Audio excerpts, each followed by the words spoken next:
الحمد للہ رب العالمین والصلاة والسلام علی سید المرسلین اما بعد فاعوذ باللہ من الشیطان الرجیم بسم اللہ الرحمن الرحیم۔ ہم پڑھ رہے ہیں اسلام کی بنیادی باتیں پارٹ 2۔ آج ہم پڑھنے جا رہے ہیں عبادات میں وضو اور وضو کا طریقہ۔ پیارے بچوں، وضو کرنے کے لیے اونچی جگہ قبلہ رو بیٹھنا مستحب ہے۔ وضو کرنے سے پہلے اس طرح نیت کیجیے: حکم الہی بجا لانے اور حصول ثواب کی نیت سے وضو کرتا ہوں۔ وضو کرنے سے پہلے بسم اللہ پڑھنا سنت ہے۔ ہو سکے تو بسم اللہ والحمد للہ کہہ لیجیے کہ جب تک وضو رہے گا آپ کے نامہ اعمال میں نیکیاں لکھی جاتی رہے گی۔ اب 3 بار دونوں ہاتھوں کو گٹوں تک دھوئیں، انگلیوں کا خلال بھی کیجیے۔ سنت کے مطابق مسواک شریف کیجیے، پھر 3 بار کلیہ کیجیے۔ روزہ نہ ہو تو گرگرا کر لیجیے، پھر 3 بار ناک میں پانی چڑھائیے۔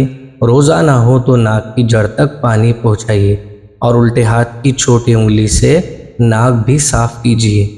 پھر 3 بار چہرے کو اس طرح دھوئیے کہ پیشانی کی جڑ سے تھوڑی تک اور ایک کان کی لو سے دوسرے کان کی لو تک پانی بہہ جائے۔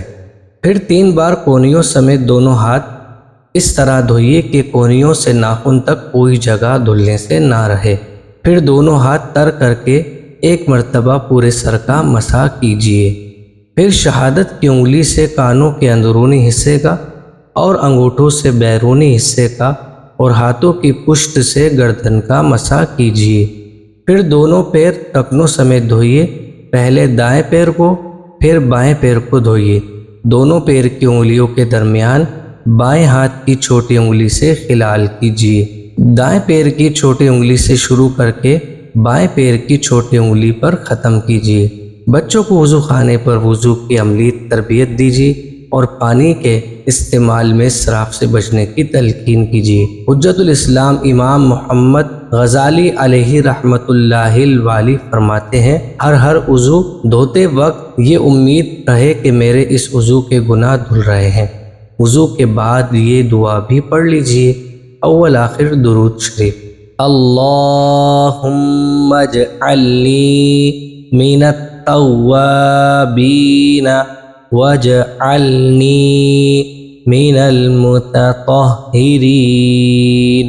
ترجمہ: اے اللہ عز و جل، مجھے کثرت سے توبہ کرنے والوں میں بنا دے اور مجھے پاکیزہ رہنے والوں میں شامل کر دے۔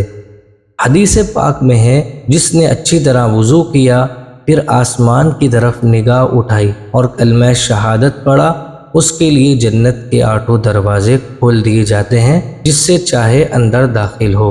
حدیث مبارکہ میں ہے: جو وضو کرنے کے بعد 1 مرتبہ سورہ قدر پڑھے تو وہ صدیقین میں سے ہے، اور جو 2 مرتبہ پڑھے تو شہداء میں شمار کیا جائے، اور جو 3 مرتبہ پڑھے گا انشاءاللہ عز و جل میدان محشر میں اسے انبیاء کرام علیہم الصلاۃ والسلام کے ساتھ رکھے گا۔